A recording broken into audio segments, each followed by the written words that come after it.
It was 1960. I was 20 years old.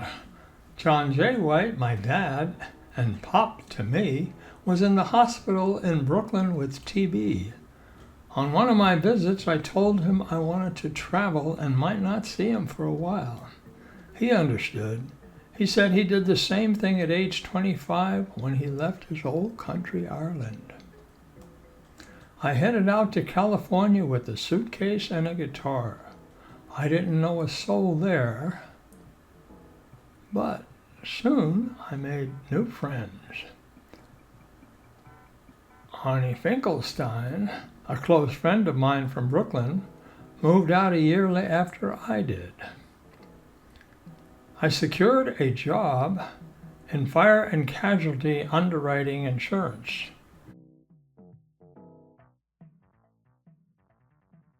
The lure of warm winters drew me in, and I loved being able to swim outdoors in early March, as well as taking some nearby trips. Pop fully recovered from TB. He and I wrote letters and on rare occasions talked briefly on at what that time were very expensive long-distance calls. In 1962, I met Florence Strand, whom I later married. That summer, Flo and I drove to the World's Fair in Seattle in my sporty 1960 MGTD. In 1963, my sister Anna and her children, Richie and Gina, moved downstairs into the duplex where I lived. She stayed for a while, then moved back to New York. But she wouldn't be gone for too long, and she wouldn't be coming back with just her children. Not long after she went back to New York, one of the biggest surprises of my life was about to unfold. On a Friday evening, I came home from work, and Flo met me at the door. She said, "You have a visitor." I had no clue who it could be. When I stepped into the room, there was Pop. He didn't write. Nope. He didn't call. There was no advance notice. I hadn't seen him for 3 years. On a whim, he decided one Friday to take off from work, get on a plane, and come to California to see me. He only had my address. He could have called when he arrived, but no, he wanted to surprise me. He asked for directions at the airport and took different buses to my apartment. What a chance he took. What if I were out of town? But Flo and I were there. This picture is from that night. A whirlwind of a sightseeing weekend was about to follow. Our first stop was Griffith Park Observatory.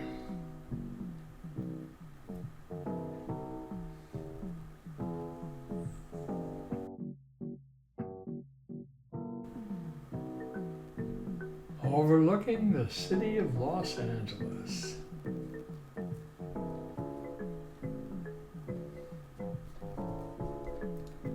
Time to move on.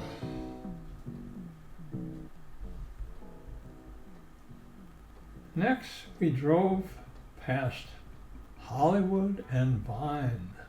We were on our way out to Palos Verdes by Marineland.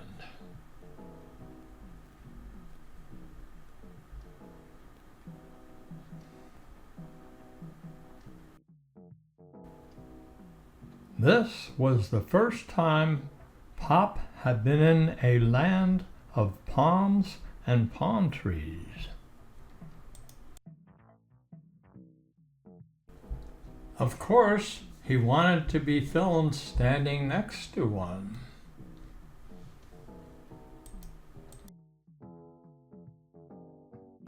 The next day, after Pop went to Mass, he and I stopped at MacArthur Park, where I showed him the neighborhood I had lived in for 2 years when I first came to California.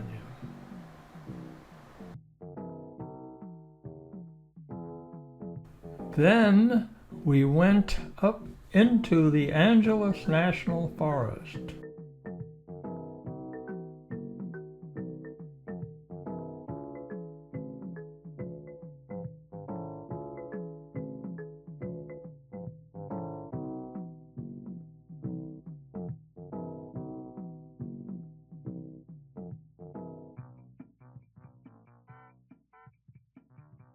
Mount Wilson Astronomical Observatory, located in the San Gabriel Mountains overlooking Pasadena.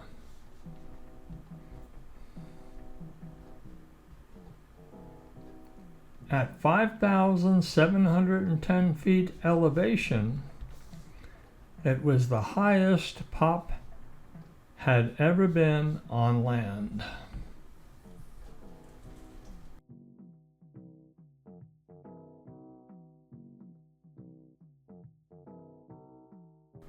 Sunday evening came quickly, and it was time to say goodbye.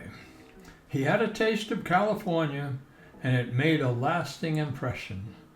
So much so that 3 years later, he would move out and stay in California for the next 25 years of his life. Bye-bye.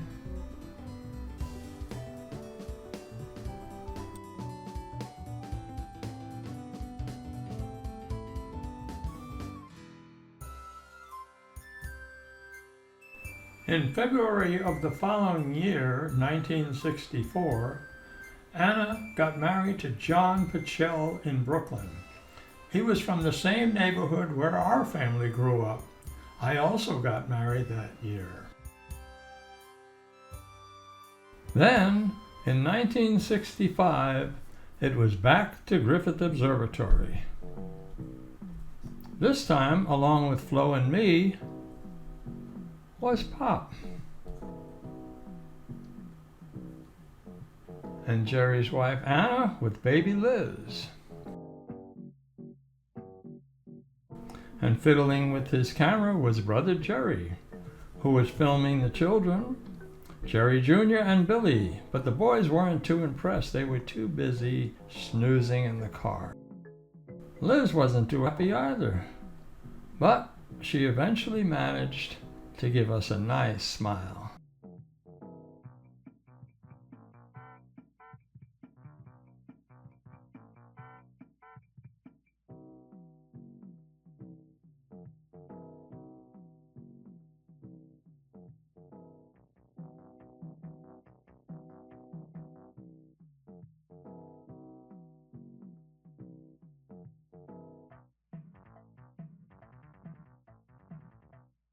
Back at my apartment, Billy played the electric piano.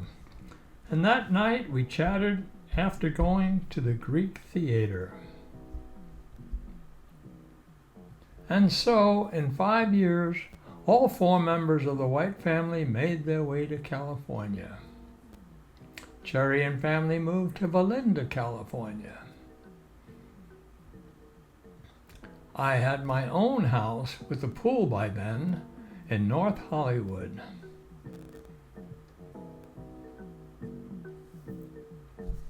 Anna and her family moved to San Pedro. Pop also moved to San Pedro. Who knew when I left for the Golden State that the entire White family would answer when California was calling?